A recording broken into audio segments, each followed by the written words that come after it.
So technology as a tool, I think this is something that I really want to emphasize. I think we have to take this as a tool. How best can we use it is important. I want to use my 5 minutes in three sections. First of all, just want to give a very quick background and talk about DHI, and then also a quick 3 steps that we could probably take in terms of shaping our technology future that we have embarked on. Uh, the topic that I want to talk, that I had written in the Druk journal about 7-8 months ago was on finding a Bhutanese technology pathway. And I think this is all of our responsibility. Where do we invest in our resources that we have?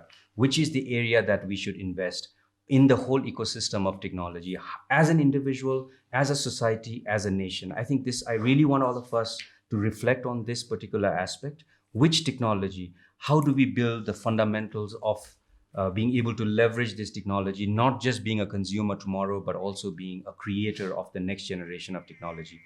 Because most of the audience today are students from our colleges, so I really want this statement to resonate amongst us as we do our courses every day to complete our degrees, and as we work every day in our offices or in our own capacities.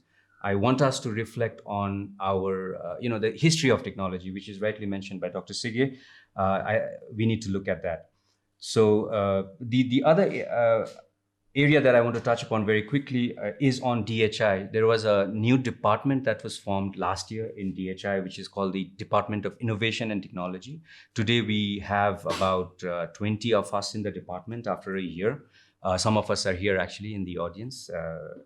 And we have 3 areas that we want to attack with the department in terms of facilitating technology in society, in individuals at a national level, and internationally eventually.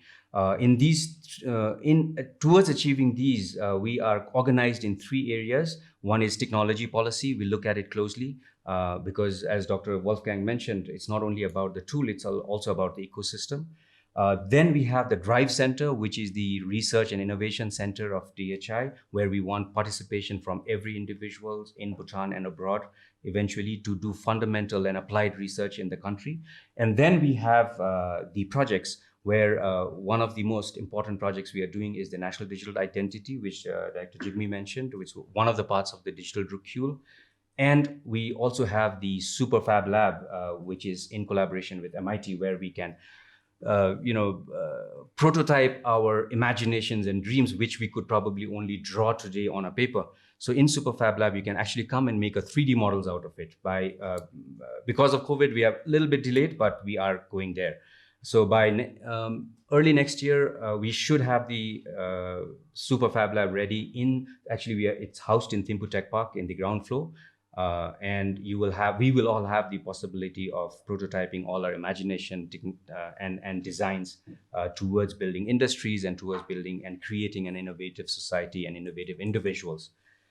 Just to end, I would also want to look at, provide just a conversation. Probably we can have a deeper conversation on this, and probably what are the 3 areas we can look at in terms of moving forward. I think because we have to build an ecosystem, we have to understand the fundamentals. And I would encourage all of us as students of life and in technology and in building societies, I want us to think about how can we reimagine mathematics as a language, because that's the fundamental about technology at the end of the day. So as a society, if we have to grow, we have to understand how do we consume mathematics. And I want this to be something that we all work upon, right from primary school to individuals, adults working in the industry, to look at mathematics as a language that can aid us in technology development.